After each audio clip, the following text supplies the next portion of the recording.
Well, one of the performers we wanted to have at Spring Folly this year was Max Warren from Aurialis Flow.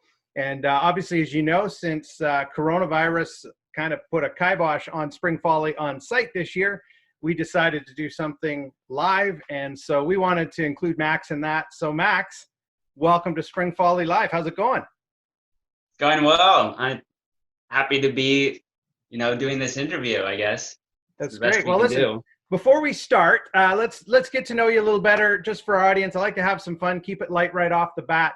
And so we're going to play a game that I call Let's Play Favorites. And so I'm going to call out some categories, and this is just going to be rapid fire. You tell me what your favorite is in each of these cases. You ready? Here we go. Favorite food? Ribs. Oh, good one. Favorite Yes. movie? Gladiator. Oh, yes. Me too. Excellent. I always say there are two types of people in this world. There are those who think Gladiator is the greatest movie ever made, and those who are wrong. All right. Favorite sport? Probably hockey. Yep. Okay. Good I like answer. hockey to watch, baseball to play. Oh, okay. Good, good. Favorite book besides the Bible? Beyond Human by Justin Abraham. Okay. Haven't read that one. Favorite game? Are you a gamer? This can be like computer games. This can be board games, card games, favorite game, whatever. Yeah, I grew up on Crib, playing Crib. All right. That's my favorite game. Good. All right. Favorite Bible verse? Go. Ephesians 1:18. And I had this memorized, but it goes like this, I think. I pray that the eyes of your hearts may be enlightened to the hope that which you have been called to the glorious inheritance of his people, and to his incomparably great power for us who believe. Ooh, so much in there. That Ephesians is 1:18. great.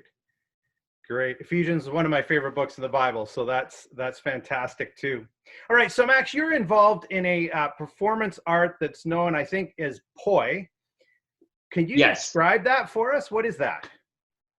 So actually, the performance art that I would fall under is probably called the flow arts.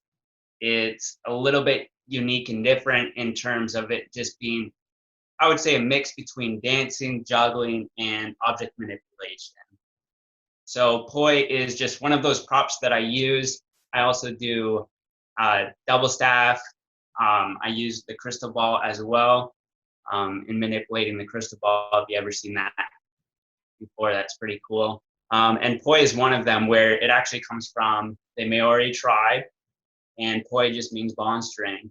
And they would use it to kind of do dances and storytelling, kind of a traditional way of expressing stories. And now we have poi that you can do with LED lights. You can make customized images, which is really cool. And you can also spin with fire.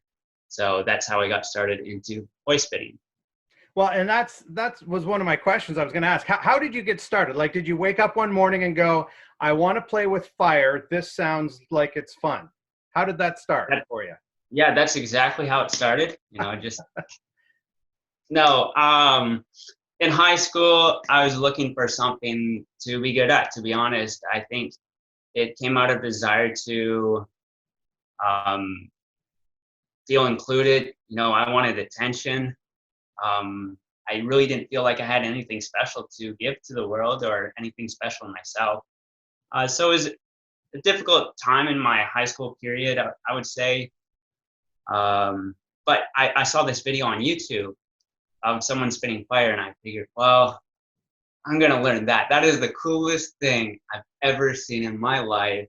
And so I'm going to become one of the coolest persons ever.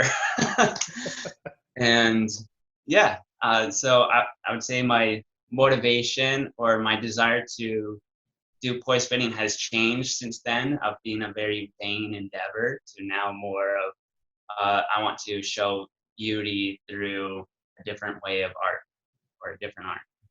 Well, listen, tell me about some of the key moments you've had in your journey as an artist here. What are some of those events that happen in your life that you look back on and you go, yeah, that was a really pivotal moment for me? Sure. So I would say my first moment was after my freshman year in college. I thought I was a good enough boy spinner that I could go onto the streets of Chicago and make some money. So I ended up doing tree planting for 2 months and then moving to Chicago for the remainder of my summer break. And I ended up losing money on rent and food. It was awful. And I would just be out there for hours just spinning.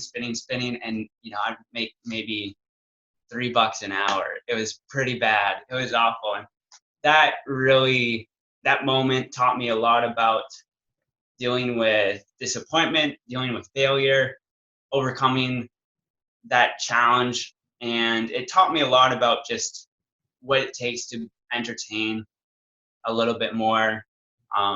It motivated me to learn more props, motivated me to expand my repertoire of what I can do.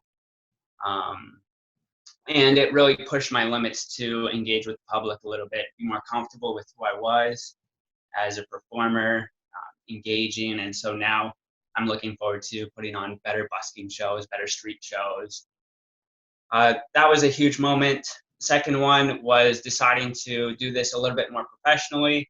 So building out a website, getting business cards, putting myself out there on the web and social media was just huge. It was like a big challenge for me to say, hey, look, I'm good enough that you should book me, when, internally other things were going on. I'm saying to myself all these things like, no, Max, you're really kind of mediocre. I've had to overcome a lot of these lies just in my own self, just putting myself out there. And then thirdly, my last biggest moment was probably performing in Hong Kong. So just last year, after graduating college, I launched Aurialis Flow officially, and immediately God kind of answered a prayer of mine for Aurialis Flow to be used for His glory. So I was invited by Youth for Christ Hong Kong for a full month. So I went there between September and October. If you remember, that was actually during their big, huge riots. And yet still I was able to do 94 shows in front of high school kids, kindergarten kids, seniors, all sorts of audiences.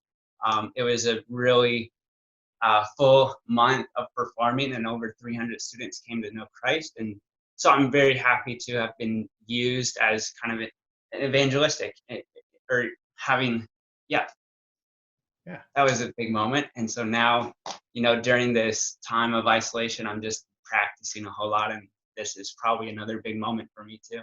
It's good. That's good. Well, you're more than just a performer just for the sake of putting on a good show. So what are you really trying to accomplish through your art and with Aurialis Flow? What are you trying to do? So from the beginning, I've always said to myself, I don't want to be just entertainment. I think there's so much entertainment out there. I don't want to be competing with that. I'd much rather be able to use what I can offer, something unique, different, to captivate my audiences, and use that moment of captivation to inspire them, to influence them, to give them a life-giving message. And so I'm still learning what that looks like in terms of fitting that in with ministry models that churches have, summer camps have. I'm still learning how to fit myself into this world a little bit in terms of being a Christian artist. I think it's profoundly difficult being a flow artist and a circus performer now, because I am still one of the only flow artists that I have met that has a relationship with Jesus Christ. So that's proving itself in a difficulty in itself. So essentially, my goal is simply not just to entertain, but also inspire and influence people to know Christ. So Max, after this COVID-19 thing is all over, where can people go to get a hold of you, to find out more about you, maybe to book you for some shows? Tell us how we can contact you. Sure. So I do have a website, aurialisflow.com, spelled AURIALIS. FLOW.com. Aurialis comes from the two words Aurora Borealis put together, for the Northern Lights.